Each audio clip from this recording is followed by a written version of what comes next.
Good evening, ladies and gentlemen, and welcome to COASTER-net Update. We don't have breaking news, but we have news coming out of Dorney Park. They have once again posted another teaser video yesterday.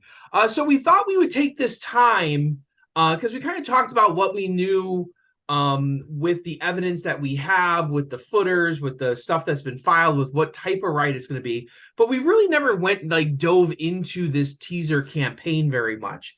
And I started watching some of the videos and really analyzing some of them, and I thought it was really interesting what's being done here. If you look at the captions, if you look at some of the names being used inside of the videos themselves, what the videos themselves are, and then Jeff, you know a little bit about the area, and it all kind of ties together. It's actually a really well done teaser campaign, I think, in general. So there are 6 videos that you can find all on the Forge Your Own Fate. If you go to Instagram, there's a link and it takes you right to the page that has all 6 videos. So let's we're not going to play the videos for you because you can just go along as we go. We'll kind of just look at some interesting things that are inside these videos, because there's some things that tie to other Cedar Fair parks that I think you're going to find interesting and maybe leads us to the ultimate theme here. So, Jaffel, as I pull up these videos, what have you thought about these wonderful teasers here that we got? Well, once they kind of kept going and started adding sound and a little bit more of information than just kind of like this spooky vibe, it started to become I don't want to call it like a formula, but it started to look a little familiar from some other things that we've seen.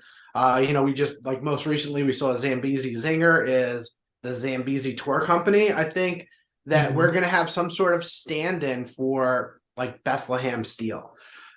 We saw Project X, which is kind of like a stand-in for the Skunk Works at Lockheed Martin for Orion. We saw the Miami River Lumber Company for Mystic Timbers and Andover Orchards for Twisted Timbers. And I think that we're starting to get a story and our first character that I'm going to let you talk about a little bit, that kind of ties the ride to the area. So yeah, and it's kind of cool that they've been trying to do that lately, trying to add that flavor. And I almost feel like they started that with Fury, where they tied it to the Hornets, to the Charlotte, to everything going on. It was kind of like a loose tie, but the tie was definitely there. And they kind of have gone since then further and further and further into, and you can even say Steel Vengeance tied into everything with the 3 characters of Chess Blackjack. Right.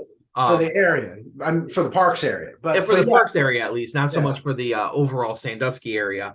But I think if you're a Charlotte resident, you picked up on that Hornets thing, and I'm sure people really embraced it too. Yeah. So the first video, they're just in these videos, they're all kind of tied together. It's all the same thing going on. The first video is it's some kind of urban explorers going in to find this old factory. And there's not so much in the first video. But if you start looking at the second video, you clearly see that some sort of steel works almost, that we hear a lot of grinding in the background. You see a lot of grinding going on in the video itself. Nothing's really revealed in the first 2, just kind of setting up the mood of it, setting up the vibe of it. But then when we get to the third one, that's when you start seeing more of this factory, more stuff going on. You kind of get this idea that it's probably a steel factory at some point, and you had said that steel factories are kind of tied to that area. Can you explain that a little bit, because you know the area better than I do? Yeah, sure. Bethlehem Steel was I know everybody thinks of Pittsburgh right away and Andrew Carnegie. Yeah. But Bethlehem Steel was kind of a twin there. I mean, mining and foundry work was really important in Pennsylvania, but Bethlehem Steel supplied the steel for a lot of shipbuilding industries. Some of the larger bridges, I know by me, the Verrazano, the George Washington Bridge is Bethlehem Steel.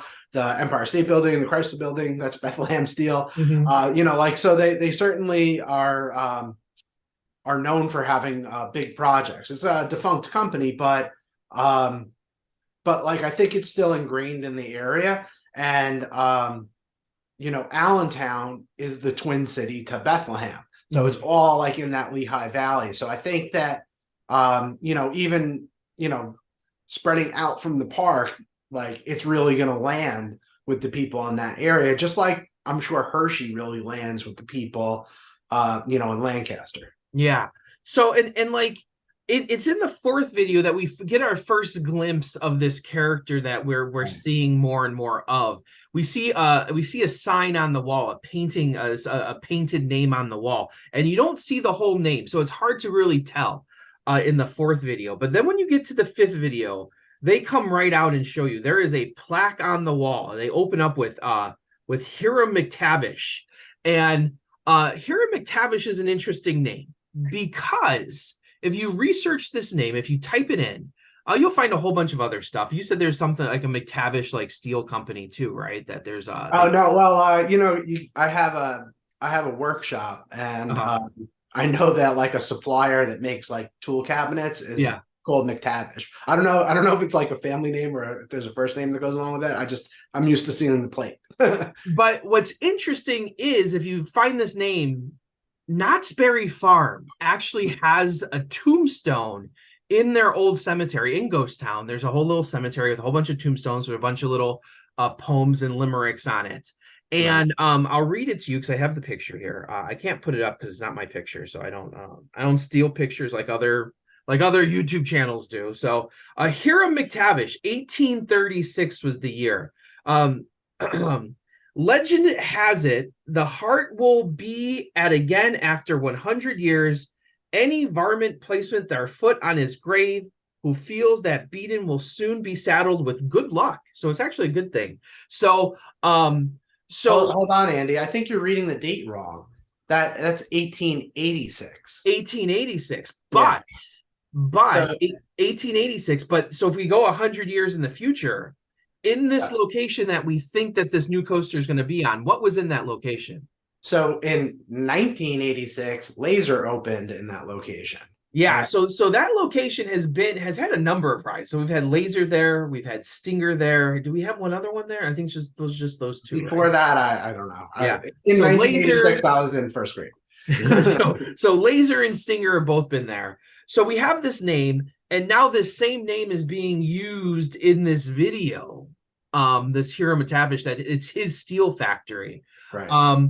So the good luck part throws me off because the steel factory looks closed. It didn't look like Hiram McTavish had a lot of good luck going for him there. So maybe you'll have a little bit better good luck than this guy. Maybe it's just like kind of a flip statement or sarcasm a little bit. Yeah, and like I'll be honest with you. See, this is not coincidence that Cedar Fair loves to start throwing stuff back and forth. That we've seen this done.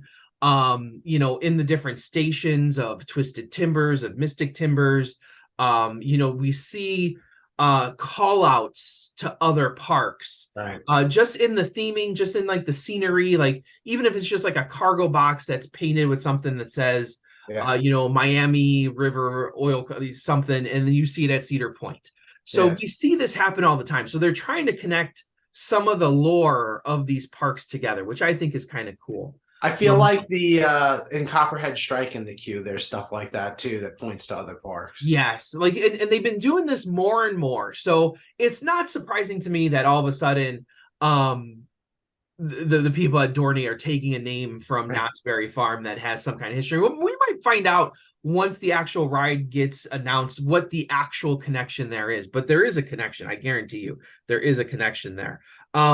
So then we get to the last video that they just posted yesterday.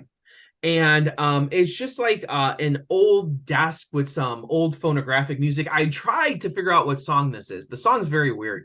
Talks about a girl and her smile and whatever else.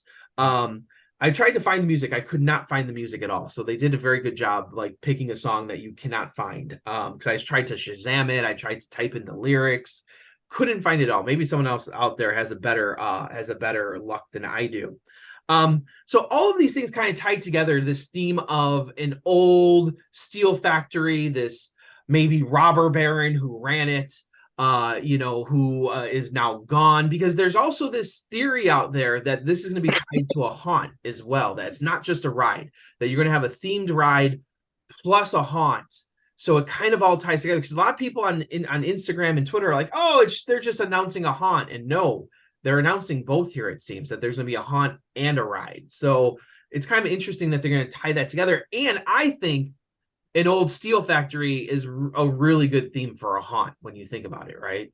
Yeah, I mean that's just like ready to go. I mean, nothing creepier than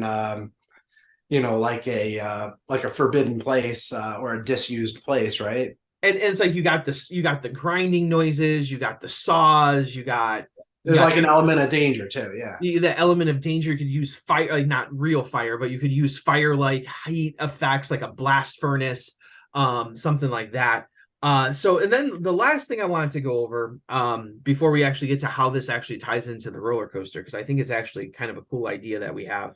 Um, the 100 years, I think. So some of these clues, I think, tied to different things in the park. So like the first few videos just announcing we're doing something, but then that 100 years pointing to that laser plot of land saying, hey, this is where this ride's going to be. This is where this haunt's going to be. And then it was interesting on one of the videos, on the one with McTavish, the caption was interesting. It said, a steel baron's legacy will test your nerves in 2024.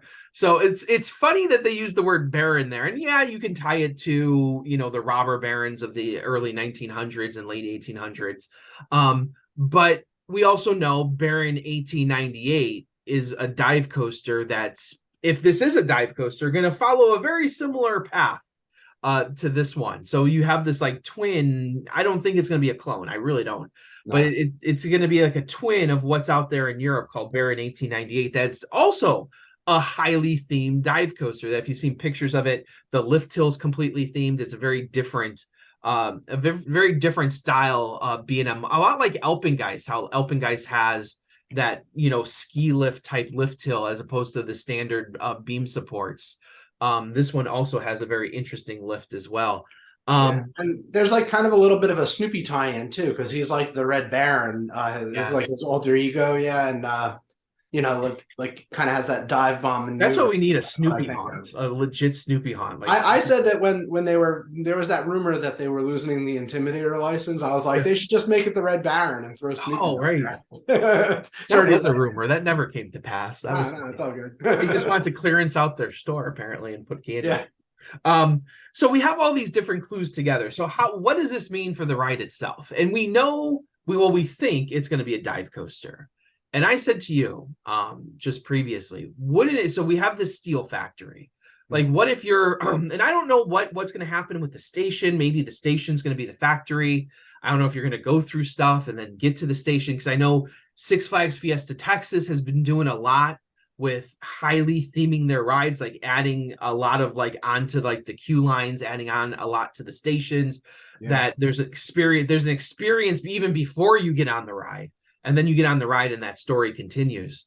So what if like you're going up the lift hill, right? And you're coming out of the steel factory and you're going to dive, we hope, into something that a lot of the dive coasters out in Europe, you dive into some sort of hole, right? Like it's not just like you dive into like you dive into like the Kraken's mouth, like on Oblivion, you dive into just a black hole. So what if like the coaster is like almost like molten themed, like an orange, a black, a gray, something like that, some kind of color scheme like that, and then you dive hopefully into a vat of molten stuff and have some smoke going. You dive into that. I think that'd be super cool. And something we haven't seen with the dive coasters in America, that they've kind of just been like, okay, here's your dive coaster. There hasn't been a whole lot of theming except for, well, Dr. Diabolical has a little bit of theming. But not so much on the ride. No, not on the ride. Yeah, but not on the ride. We did see in the footer plan that there are a few pads that are labeled for ride theming. And one of them is right at the bottom of the drop, where what appears to be the bottom of the drop. It's circular. So, like it would be really cool if it was like a foundry or a cauldron or something that you're kind of going through, even if it was tipped on its side and you went through it. Yeah. On the pullout, or it could be like something that you pass through on the pullout. But, either way, like I love near miss elements. Like stuff like that was really enhance the ride. Well, I really think that was one of Valraven's big misses, where even before the ride, Danny and I had been speculating on different themes, and we said, well, maybe it's a pirate theme. And then ultimately we said, okay, it's this Valraven theme. And we both thought for sure that you would dive into like a castle or something. Like it was just pre-made that you have this Valraven thing, you got this medieval like kind of like overlay to it, and then we get the ride and there's no theming whatsoever on it. And I think that's one of the misses. That one of the cool things about the wing coasters and the dive coasters out in Europe is that you have these near misses, like you said. You have some kind of theming elements. And that's where I think X-Flight at Great America really shines. Like that is like X-Flight Great America. If you look at the ride itself, it'd be like, okay, whatever. It's a cool ride. It's got some nice maneuvers on it. But the stuff that makes it extra cool is going through the tower and then going through whatever they call those the caution tape support beams. That double loop, it makes the ride so much better. Like just doing that. If you just did that by itself, it'd be like a cool element. But doing it through the keyholes, and Gatekeeper has the keyholes and stuff, and that's cool. But having that theme on top of it is so much better, I think. And if Dorney could do something like that and actually add this theme and dive into something, I think it's going to set it apart. And I know Yukon Striker, you dive underneath stuff, but it's not like a theme thing. It's just like a concrete thing, right? It's just like a tunnel. I mean, like it certainly makes it cooler, but maybe they could have put some saws in there or something. Yeah, I have high hopes more industrial. I'm hoping I'm not setting people up here. But I have high hopes that like they're setting up this whole story. They have the tagline of "Forge Your Own Fate," so obviously it's gonna, unless it's a complete redirect, which has not been our thing this year. I thought Cedar Points was a complete redirect, but let's go literal. I'm calling the ride the Forge. Forge. Well, and I said the Forge would be a cool name. Even if you did like something like with Molten, like or what if you called it the Blast Coaster? Crucible, the Blast Coaster, right? Or the Blast Furnace. Like that would be crazy. I don't know if people would be upset by that or happy by that. I don't know how people would take that. Something that might just go over people's heads in downtown though. It would be something that we would have to decide if that's good or bad. The people the people going to the park would be like, oh cool, the Blast Coaster, and it'd be us. Danny Miller might have an issue. I don't know. We'll see. But we're gonna find out tomorrow, right? So we're either gonna be back here to say how happy we are with all of the revelations and or complain like absolute children. Yes. I don't know if he'll complain like absolute children. I will after a couple of years of these start-stops. Well, and Dorney has a lot to live up to here. They haven't had a coaster in decades, and it's like this is their first big thing. A lot of people have questioned the dive coaster to begin with, but I think a dive coaster has a lot of that GP appeal that even in my class, anytime I show a dive coaster to the kids, like they're like, oh my god, and it's just like it's one of those things that's like the dive coaster has appeal to it. So I'm not surprised that they might be going that route. I do think they're going that route. I'd like a wing. I'd like other things, but dive coasters aren't bad. And if you do something different and you do some cool stuff on it, I think it's going to be a good ride. And especially if you theme it out and add this whole storyline on top of it, I think that's even better because that really cements it into the park. Whereas, you can just throw anything you want wherever. But I do. The one thing I like about Cedar Fair is how they're trying really hard across the board to put rides into the park that fit the lore of the park, to try and create a story in the park together. And I think that's pretty cool. And I like how they're connecting the parks together too. A little cross promotion with their all passports now, and I think that shows that they just know that most of their customer base are local. So like, let's make this a local ride. Let's tie it to the people somehow so they have some sort of connection to it. and steel factory in Pennsylvania. That's that's like right on the nose, right? That's like that's as close as you're gonna get. It's like making a hot dog or a pizza, roller coaster at Great America. Yeah, you got that one. So we will come back tomorrow, hopefully, with some good news and some good announcements, and see what's going on here and see all the hopefully theming. We hope every year for theming, and we'll see what happens. But we got a lot of hope here with that footer layout. So, yeah, cool. Any final thoughts here? No, I'm sticking with the Forge. That's my final. Forge. I like Forge your own. I just like the way it comes out. Yeah. I just like the blast coaster. I because it's a blast furnace, So the people who don't, I know you get it, but I know some people are like, well, you're talking about it's a blast furnace. That's how you make steel, right? Yeah. So, so anyway, we will be back tomorrow with some good stuff. So as always, I am Andrew Varchek from Chicago, Illinois. And I'm Jeff Goodman from Long Island, New York. Also a big steel area where I come from. So it's funny that the Great Lakes and steel are kind of like, yeah, whatever. So as always, right on, Ride Warriors. Right on.